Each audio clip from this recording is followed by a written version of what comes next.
Okay, namaste everyone. Namaste. Namaste. We're celebrating Guru Poornima 2018 today. Guru Poornima is actually on the 27th, which is a full moon, because we said Guru Poornima. Poornima means full moon, which happens to be, I think, an eclipse that day as well. If I'm not mistaken, it's a big eclipse that day, which is interesting. But Guru.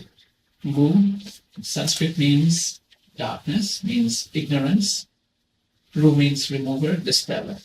Now let's just take those four words and put them together. So you can go darkness, dispeller of darkness, remover of darkness. Look at ignorance, dispeller of ignorance, remover of ignorance. And you can start seeing that depending on the combination, the meaning changes. The meaning does not stay the same. When you think about it, the remover and dispeller, even though they may be synonyms, but they don't carry the same meaning.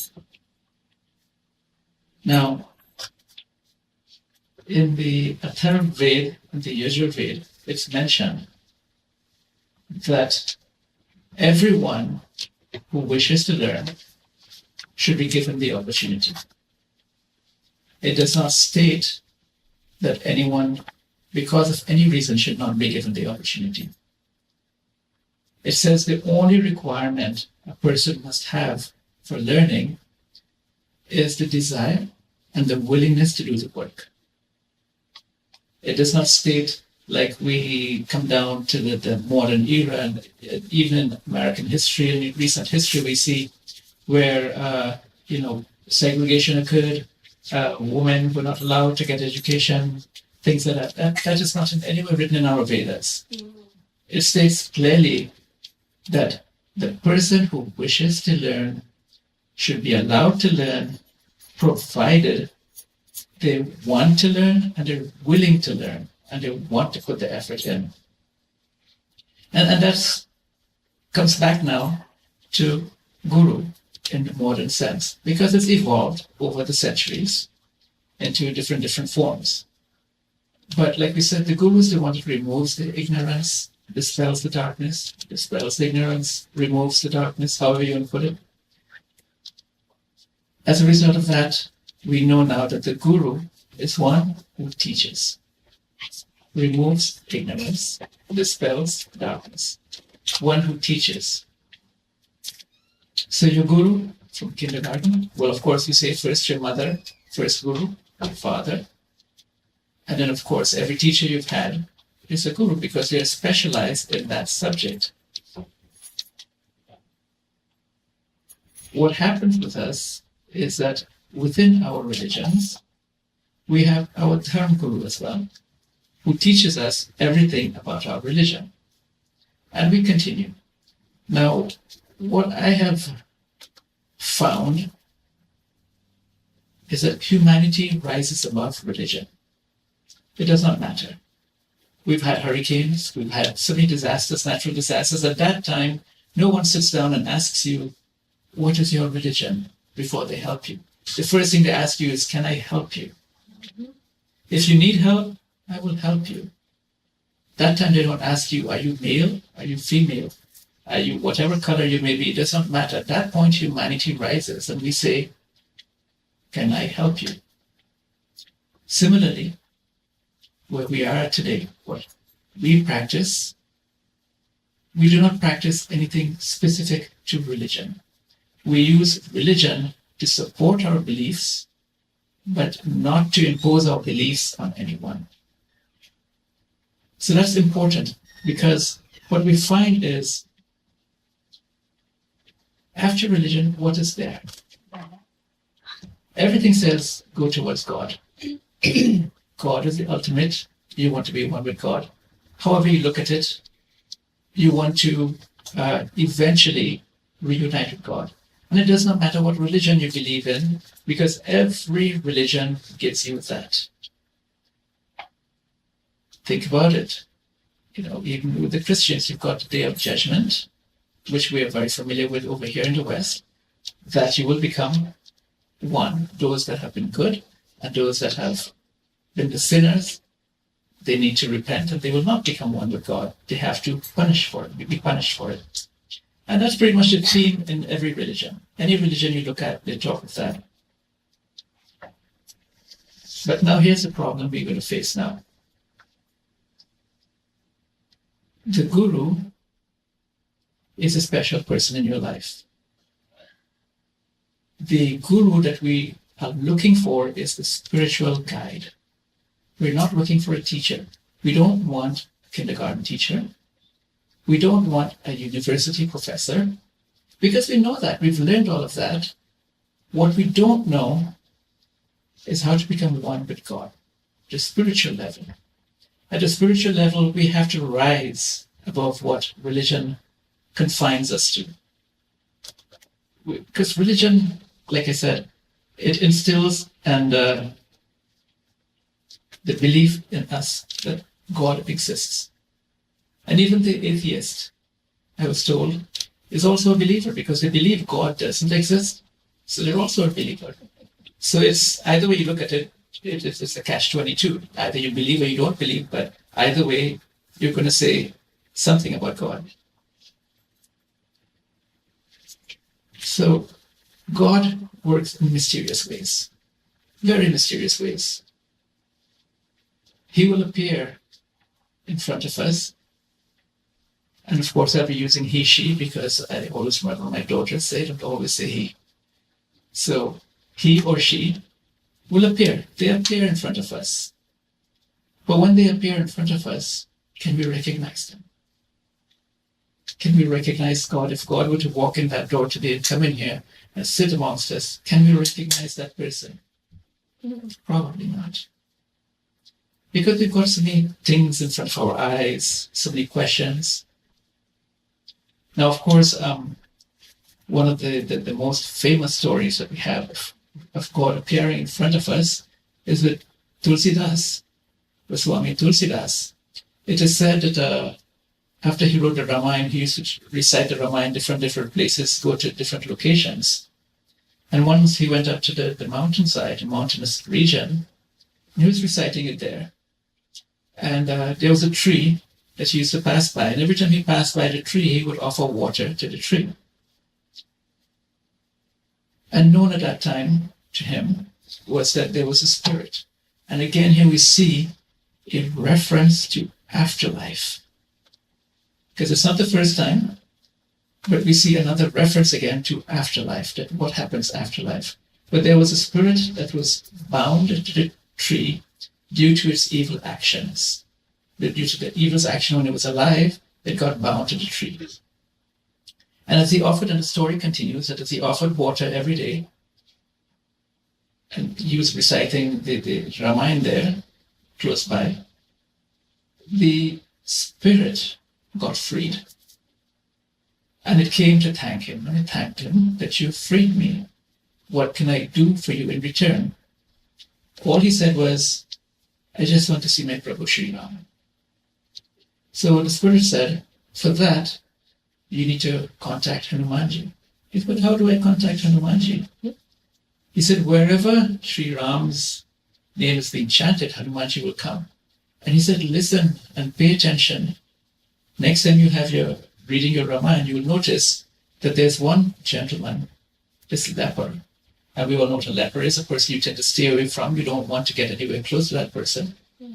Look what form he took. He comes and he sits in the corner before everyone.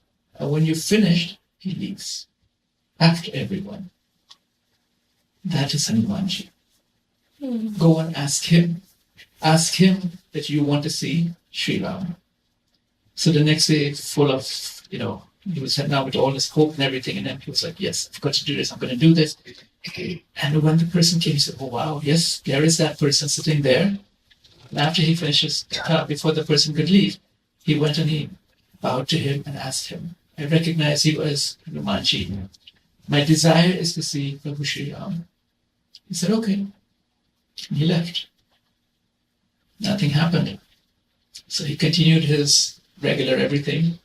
Next day, as he was offering water, these two gentlemen rode up on horses, asked him for some directions, and left. And he gave it to them, and everything was fine. One was a little dark, one was fair. And no problem that it happened, because this is, way back in 1600s, I think it was, or 1500s, I don't know the exact date. But it happened, and they left. After they left, that evening, the leper said, "So, did you enjoy the view of, did you enjoy meeting Sri Ram?" He was like, "What?" "Yes, they came with the horses. Didn't you meet them?" He goes, "Yes, but I did not recognize them." If you did not recognize them, then whose fault is that? You have to fix yourself to be able to recognize them. He said, "Okay, please give me one more chance." He said, "The other chance you can get now is if you go to Chitrakoot." So he said, "Okay, I'm going to Chitrakoot." And he went to Chitrakoot. And like how we do puja, we give chandan to everyone in the beginning of the puja. He was giving chandan to everyone. And as he's giving chandan, these two gentlemen walk up and they ask for chandan. But he sees them. And when he sees them, he's totally lost. He forgets to do anything. He's totally lost in them, and he's like in a different world. He's lost track of time. He's lost track of everything. And Sri Ram goes and asks for the chandan. And he's lost, he doesn't give it. Instead, Sri Ram took the chandan himself, put himself on himself, and he also put on Tulsidas. And Hanumanji took the form of a parrot, and he's sitting on a branch, and he's telling Tulsidasji that we have Sri Ram and Lakshman in front of you, and you're lost. And it's a beautiful couplet that they sing about it. And he says that that even Sri Ram Raghuveer had to come, and he had to give tilak to Tulsidasji. So Bhagwanji appears in front of us. God appears in front of us. We just don't recognize it. But our hearts do. In our heart, we can feel it. I'm sure you've met someone, or sometimes you meet someone, but your heart just takes to them right away. You have that feeling. Very nice feeling. And when you're in their company, you find suddenly time flies. You're having, like I say, so much fun. You find that nothing matters to you in the world anymore. Everything is gone. And you get that instant connection. And you feel it. The problem now, this is where we come to the problem, because the person that you have that connection with is in the form of a person. And this is where we come back now and say that that person is ideal to be your guru.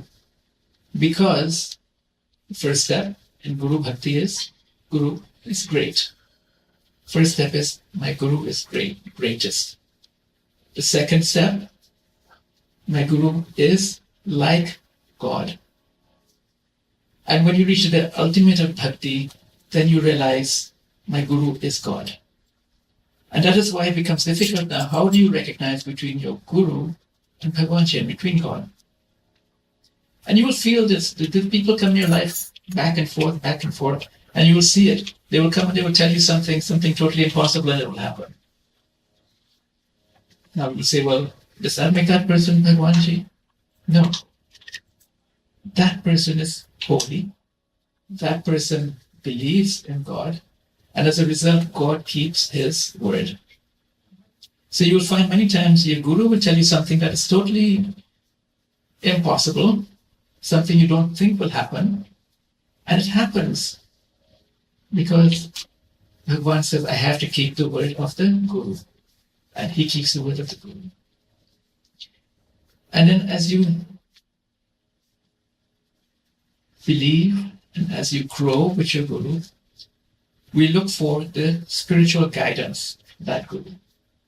The guru that you want to get, like I said, is the one that can lead you spiritually and guarantee you, well, not guarantee, but let you know what to expect after life. Gurus like that are many, but few. Very hard to find. And they are usually the simple ones.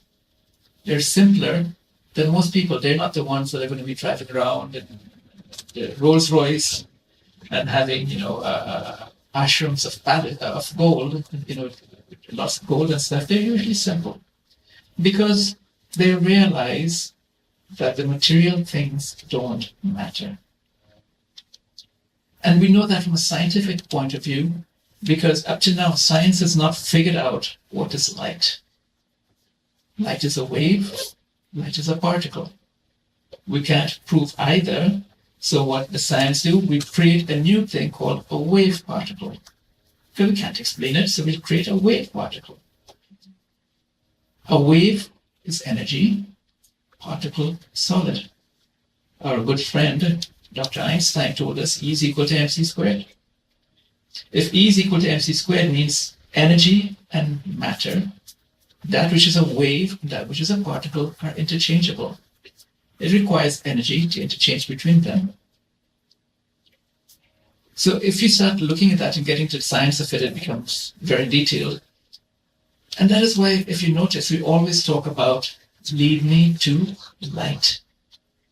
Lead me to light, because light is not understood. And light has the property, the ability to change between a wave and a particle at will. Because ask any scientist, and they will give you all the physics and everything about it, and they will tell you it's a special wave particle. So since light has that property, therefore, it resembles the property that God has. God can appear and disappear at will, and nothing matters. So we are always praying, lead me to light. Dispel darkness. Who dispels darkness? The Guru. Who leads us to light? The Guru.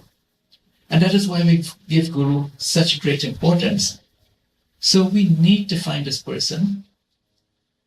We need to find this person so that we can move on in our spiritual lives. This physical world is nothing. It's like someone asked me, he said, Uncle, why don't you go and make tons and tons of money?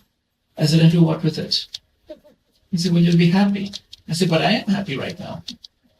Why do I need money to be happy? He said, you can buy anything you want. I said, this is America. You could buy anything you want. Everything we want, everything I want, the one she brings it. He makes it appear. I want people that will listen and learn. Because I don't want to do it for fashion. I don't want people coming here just simply for socializing. And that's one of the things that happened after the Ramayana satsang, because she had put it on Facebook. Got lots of calls. People saying, why didn't you tell me? Why didn't you tell me? We were going to come. Tell me, when's the next one? When's the next one?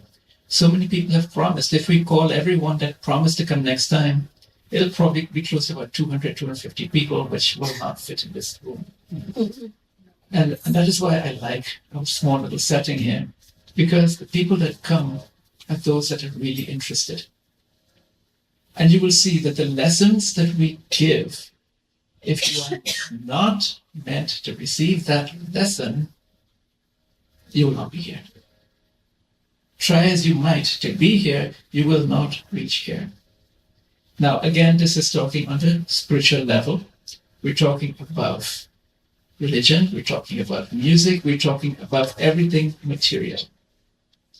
Because spiritual knowledge that you will get, that you will practice, is going to pretty much make sure that after you die, if you choose to die, and that's the whole big thing I have on that we don't die until we choose to die, you will know what is going to happen. And again, that is where, it's important to understand that you choose to die. You don't die. You choose to die. And that's the whole topic. And I think I spoke about that. I should put the lecture on YouTube, right? Choose to live. Yeah, Devesh was there for that one. Yeah, choose to live. And we see it. My father, doctors have given up on him twice, and he lives on. And that comes from spiritual energy. It does not come from our regular energy or medicines. Medicines keep the body alive. But to keep the spirit alive, you need to have that spirituality. And think about it. For those of us who have ever lost anyone, before they left, what was it they would only say? I've had enough. I'm old. It's time for me to go. I don't want to be here. I am suffering. Think about it. Anyone that you've lost. And that tells you right away that they have chosen not to live. So you need your guru to come back, help you make those choices. And the guru is someone that you will recognize internally. It's not someone you're going to follow for fashion. It's not someone you're going to have no contact with. A person, you must have contact with them. And you have to submit totally to them. Once you do that, it becomes a two-way street. And you will see it. You will see that when you're with them, time means nothing. When you're with them, you're so happy. When you're with them, nothing matters. Not even, you don't feel hungry or anything. So, find your guru. Do not use logic to find your guru. Listen to your heart. Because your heart will not lead you wrong. Listen to your best friend. Remember we spoke about best friend a while back, who your best friend is, your conscience. Listen to your best friend. Listen to your heart. You will find your guru. And then put your pride aside, because our pride prevents us from accepting anyone. I think Saisha is the youngest, right? She's the youngest in the room. And if she suddenly started telling us the teachings of the Bhagavad Gita, she will be a fantastic guru. I have no problem. I will submit to her. Teach me. I want to learn. I am thirsty for knowledge. I want to learn. So I put my pride aside because I want to learn. But we don't put our pride aside. We always have this pride, well, I am this, I am that, so I can't. And when you start with that, you won't. Everybody says today that the power of positive thinking, and we have so many lectures out there on positive thinking. So use positive thinking to attain the goals that you want. And I always like to give homework in my lectures. So my homework to you is go back and think back. Think back if you've ever met anyone like this that attracts your heart and your conscience. Someone that if you had no other restrictions, you would be willing to learn and submit your ego to. And if you have that person, go find them.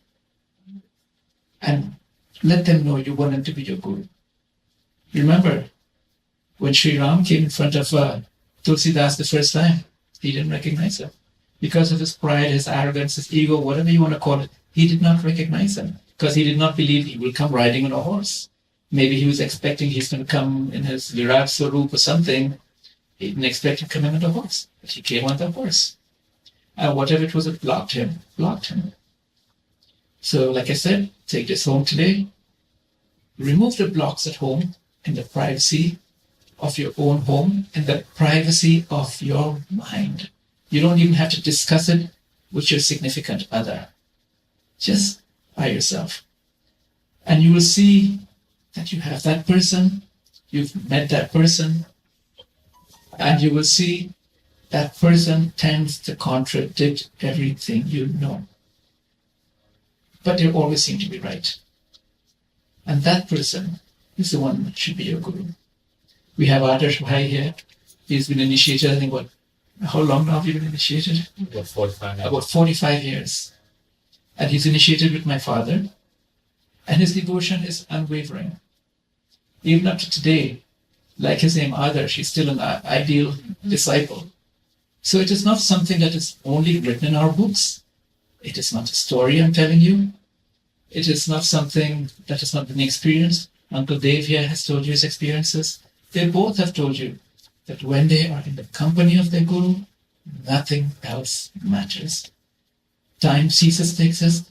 the universe ceases to exist, and they just feel very happy, bliss, like we like to call it. Find that person, become a blissful being, and everything you want will become yours. Happy Guru Poornima.